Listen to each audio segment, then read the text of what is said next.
अब हम पढ़ेंगे इंटरसेक्शन ऑफ टू लाइंस। तो देखिए, तो हमारा टॉपिक है इंटरसेक्शन ऑफ टू लाइंस, कि दो लाइंस इंटरसेक्ट कैसे करेगा और इस तरीके के प्रॉब्लम हम कैसे सॉल्व करेंगे, है ना। तो सपोज करो कि ये हमारे पास कोई स्ट्रेट लाइन है और एक और स्ट्रेट लाइन, मान लो ये स्ट्रेट लाइन है। तो इस लाइन को मान लो हम कहते हैं L1 और इस लाइन को मान लो हम कह रहे हैं L2। तो मान लेते हैं कि लाइन L1 का इक्वेशन है कुछ ऐसे, अभी हम लोग है ना कार्टेशियन फॉर्म में लिखते हैं।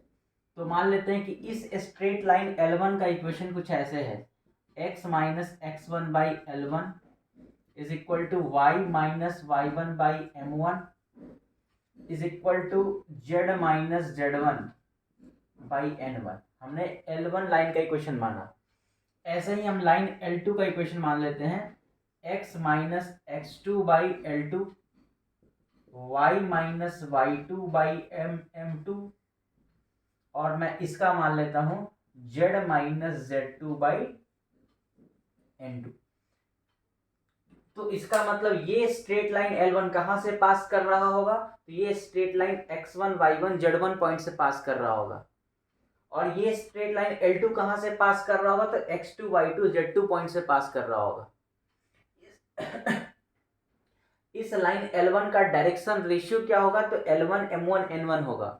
या हम ऐसे भी कह सकते हैं कि इस लाइन L1 के जो पैरेलल वाला वेक्टर है, वो पैरेलल वाला वेक्टर कौन होगा, L1 i cap M1 j cap N1 k cap. ऐसे ही लाइन L2 कहां से पास कर रहा है, x2 y2 z2 से, और इस लाइन L2 का जो डायरेक्शन या इस लाइन L2 के जो पैरेलल वेक्टर्स है वो कौन है, L2 i cap M2 j cap N2 k cap. या फिर हम ऐसा बोल सकते हैं कि इस लाइन L2 का डायरेक्शन रेशियो क्या है, L2 M2 N2। अब एक बात देखो, मान लेते हैं कि ये लाइन L1 और L2 पॉइंट, ये जो दोनों लाइन है, ये इस P पॉइंट पे इंटरसेक्ट करता है। तो हम ये पॉइंट P हम कैसे पता करेंगे कि ये दोनों स्ट्रेट लाइंस रियली में इंटरसेक्ट करता है, ये हम कैसे पता करेंगे। तो इसके लिए क्या करते हैं, आपको मैंने पैरामेट्रिक फॉर्म पढ़ाया है, नहीं पढ़े हैं तो शायद लेक्चर नंबर 2 में अपने शायद होगा, उसमें आप जाकर एक बार चेक कर लेंगे। तो हम क्या करेंगे, लाइन L1 पे एक हम पैरामेट्रिक पॉइंट लेते हैं, और हम लाइन L2 पे भी पैरामेट्रिक पॉइंट लेते हैं, और हम उस पैरामीटर को हम क्या करेंगे, वो जो इसके लिए एक पैरामेट्रिक मान लेंगे और इसके लिए एक पैरामीटर मान लेंगे। और चूंकि ये पॉइंट P ऐसा पॉइंट है जो लाइन L1 पे भी लाई कर रहा है और L2 पे भी लाई कर रहा है, मतलब उसका इस पॉइंट का x कोऑर्डिनेट तो सेम ही होगा, चाहे हम इस लाइन L1 के कॉरस्पॉन्डिंग निकालें या फिर हम इस लाइन L2 के कॉरस्पॉन्डिंग जो हम पैरामेट्रिक पॉइंट ले, तो वो दोनों पैरामेट्रिक पॉइंट तो सेम ही होगा। तो हम उसको इक्वेट कर देंगे। देखते हैं कैसे करते हैं। तो हम ऐसा करते हैं कि इसके लिए हम पैरामीटर हम लैम्डा मान लेते हैं और इसके लिए हम लोग पैरामीटर म्यू मान लेते हैं। तो बताइए इसके कॉरस्पॉन्डिंग हम x का वैल्यू क्या ले सकते हैं, इस पॉइंट P का अगर हम कोऑर्डिनेट x y z ले, तो इस x का वैल्यू क्या हो जाएगा लाइन L1 के कारण। तो आप क्या कहेंगे, इस लाइन L1 के कारण आएगा x का वैल्यू कितना बताओ, ये आ जाएगा x1 प्लस लैम्डा L1। ऐसे ही y का वैल्यू कितना आ जाएगा इस लाइन L1 के लिए, तो कितना आ जाएगा y1 प्लस लैम्डा M1। और ऐसे ही z का वैल्यू कितना आ जाएगा, z1 plus lambda N1। I think दिखाई दे रहा है। अब देखो, तो ये मतलब अगर लाइन L1 पे अगर हमें पैरामेट्रिक पॉइंट लेना है, तो हम क्या ले सकते हैं, x1 plus lambda times L1, y1 plus lambda times M1 और z1 plus lambda times N1। ऐसे ही अगर हम लाइन L2 के लिए लेते पैरामीटर, तो क्या लेके रख रहे होते, तो हम शायद उस टाइम पे x का वैल्यू क्या ले रहे होते, तो लिख रहे होते x2 plus mu times L2। हमने यहाँ पैरामीटर लैम्डा माना है, हमने म्यू माना, क्यों, क्योंकि इन दोनों के लिए पैरामीटर्स अलग अलग होगा। क्यों अलग अलग होगा, क्योंकि अगर हम यहाँ भी लैम्डा लें और यहाँ भी लैम्डा लें, तो आपको पता है यहाँ लैम्डा 1 के लिए आ रहा हो कहीं पॉइंट P, तो हो सकता है कि यहाँ पे लैम्डा 2 के लिए आ रहा हो, तो लैम्डा और म्यू दोनों अलग अलग होगा, है ना। तो यहाँ पे लैम्डा और म्यू दोनों अलग अलग इसलिए लिए। ऐसे ही y का वैल्यू कितना हो जाएगा, तो y का वैल्यू हम लोग क्या लिख रहे हैं यहाँ सॉल्व करके, y2 plus mu M2। Okay, और z का वैल्यू क्या लेंगे हम लेंगे यहाँ से z2 प्लस म्यू N2। तो इसका मतलब ये लाइन L1 के कॉरस्पॉन्डिंग हम की इस लाइन L1 पे हम कोई भी पैरामेट्रिक पॉइंट इस फॉर्मेट में ले सकते हैं, और लाइन L2 के कॉरस्पॉन्डिंग हम कोई भी पैरामेट्रिक पॉइंट हम इस फॉर्मेट में ले सकते हैं। और आपको पता है ये पॉइंट P कहाँ पे, लाइन L1 पे भी है और लाइन L2 पे भी है। इसका मतलब ये हुआ कि ये दोनों x कोऑर्डिनेट या इस लाइन के कॉरस्पॉन्डिंग निकालें या फिर हम लाइन L2 के कॉरस्पॉन्डिंग निकालें, दोनों केस में x कोऑर्डिनेट के इक्वल होगा, y कोऑर्डिनेट के इक्वल होगा, z कोऑर्डिनेट के इक्वल होगा। तो इसका मतलब हमारे पास इक्वेशंस कितने आ गए, इसको हम मिटाते हैं, आप लोग इसको नोट कर लीजिए।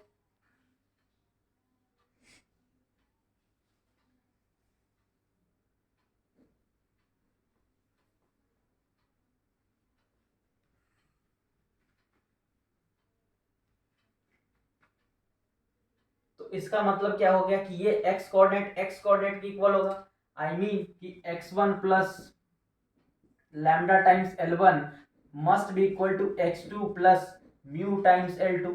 ये हमारे पास इक्वेशन नंबर 1 है।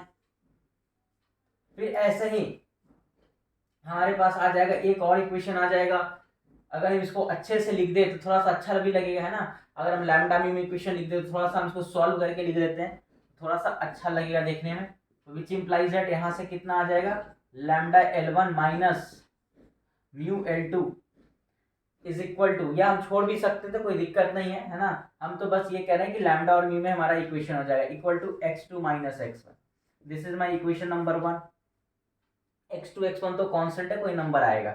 ऐसे इसको और इसको इक्वेट करेंगे तो हमारे पास डायरेक्ट हम इक्वेशन लिखते हैं, कितना आ जाएगा आप देख के भी बता सकते हैं।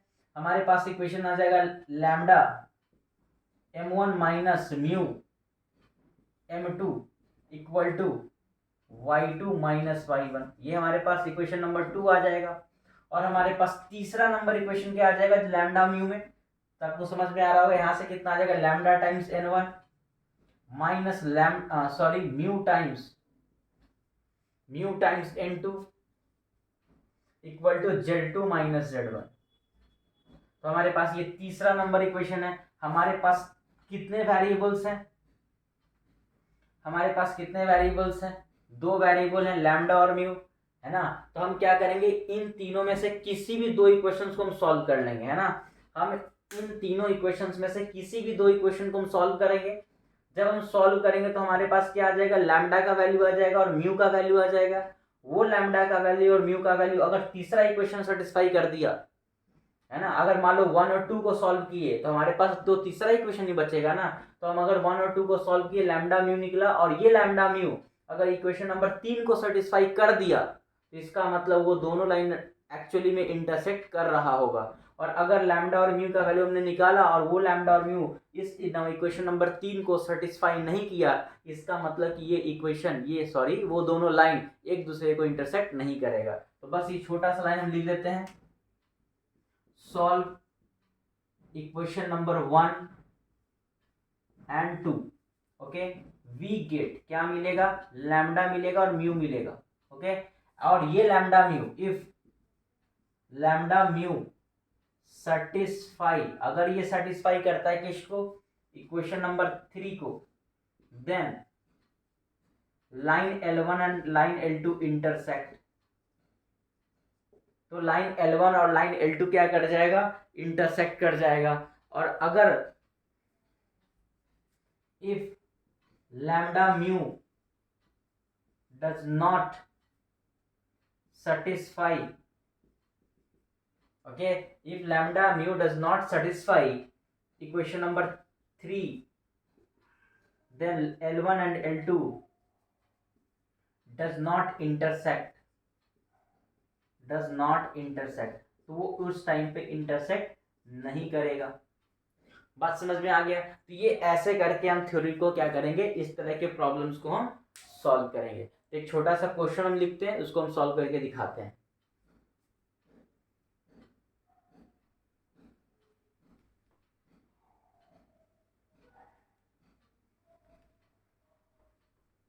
एक बहुत छोटा सा क्वेश्चन मैं लिख रहा हूं और उसको हम लोग फिर सॉल्व करेंगे।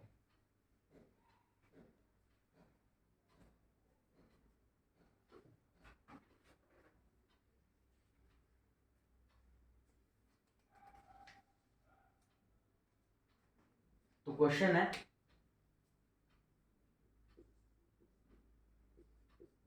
so that the line x minus 1 by 2 y minus 2 by 3 z minus 3 by 4 and x minus 4 by 5 y minus 1 by 2 z minus 0 by 1 intersect, ठीक है, find their point of intersection।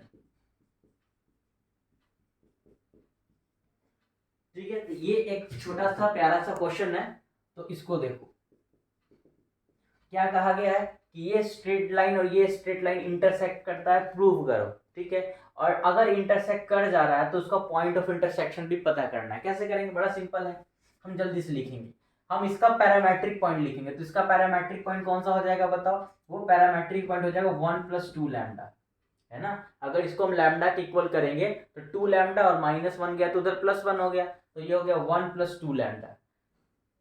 और इसका जो एक्स कोऑर्डिनेट है, ठीक है, अभी अभी हमने थ्योरी किया कि इसका जो एक्स कोऑर्डिनेट होगा, ठीक है, लाइन L1 के लिए निकाले और ऐसी लाइन L2 के लिए जो हम निकालेंगे दोनों तो सेम होगा। इसके लिए कितना आएगा, मान लेते हैं म्यू के बराबर है, वो कितना आ जाएगा 4 + 5 म्यू।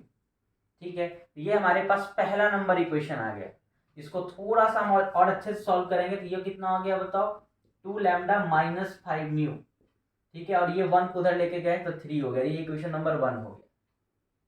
ठीक, ऐसे ही अब हम क्या करते हैं, वाई कोऑर्डिनेट को, यहाँ के हिसाब से वाई कोऑर्डिनेट कितना आएगा बताओ, वो तो हो जाएगा हमारे पास, हम यहाँ लिख दे रहे हैं ना 2 + 3 लैम्डा, वो बराबर होगा यहाँ के लिए, वो कितना आएगा, वो आ जाएगा 1 + 2 म्यू आई थिंक। इसको सॉल्व करते हैं, कितना आ जाएगा 3 lambda -2 mu is equal to, check करो 3 लैम्डा -2 म्यू और वो 2 उधर गया तो कितना आ गया -1। ये हमारे पास इक्वेशन नंबर 2 हो गया। ठीक, एक और इक्वेशन होगा, पहले तो इन दोनों इक्वेशन को सॉल्व कर ले, या चलो लिख लेते हैं एक और इक्वेशन। एक और इक्वेशन क्या था, एक तो पहला हमारा पहला इक्वेशन, दिस इज माय दूसरा इक्वेशन। मेरा तीसरा इक्वेशन क्या होगा, तो वो जेड कोऑर्डिनेट वाला, वो कितना आ जाएगा बताओ, 3 + 4 लैम्डा।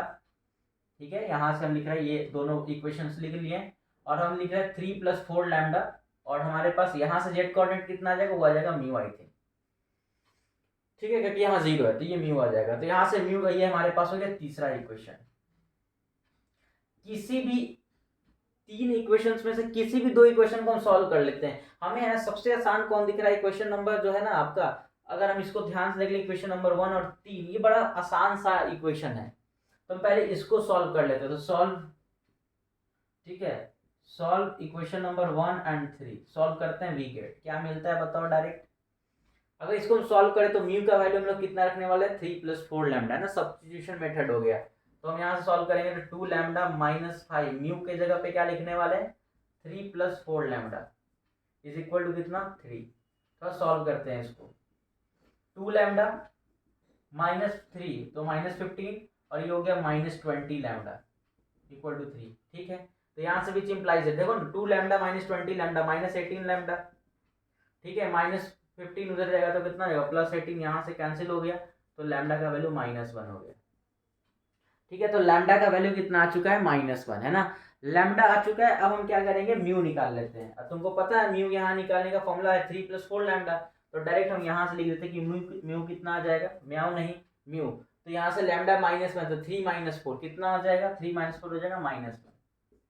देखो म्यू भी निकल चुका है, तो लैम्डा भी हमने निकाल लिया, म्यू भी निकाल लिया, है ना। अब हम ये चेक कर लेंगे कि जो हमारा तीसरा नंबर इक्वेशन है क्या उसको सेटिस्फाई कर रहा है या नहीं कर रहा है। चेक करके देखो, लैम्डा की जगह -1 रखो, 3 × -1 कितना -3, और यहाँ म्यू -1 है तो चेक करो कितना आ गया +2, तो 3 है ना, -3 + 2 कितना आ गया बताओ -1। तो इसका मतलब लैम्डा और म्यू इस इक्वेशन नंबर 2 को क्या कर रहा है, सेटिस्फाई कर रहा है। इसका मतलब रियली में ये दोनों लाइन क्या कर रहे होंगे, इंटरसेक्ट कर रहे होंगे, तो हो गया हेंस। तो हम लिख देते हैं यहाँ पे, है ना, तो हम यहाँ लिख देते हैं कि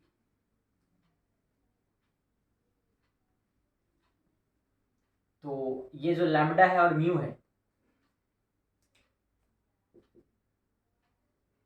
हियर ये जो लैम्डा इक्वल टू -1 है और म्यू इज इक्वल टू -1 है, ये सेटिस्फाई करता है किसको बताओ, इक्वेशन नंबर 2 को। चेक कर लो। हेंस तुम कह सकते हैं कि जो लाइन L1 है और लाइन L2 है ये क्या करता है, इंटरसेक्ट करता है। बात खत्म। ठीक। अब तुमसे पूछा गया कि इसका पॉइंट ऑफ इंटरसेक्शन क्या होगा, तो पॉइंट ऑफ इंटरसेक्शन के लिए कोई भी एक्स है। यहाँ पे तुमको पता था एक्स का वैल्यू, तुमको पता था वाई का वैल्यू पता था और जेड का वैल्यू भी पता था, है ना।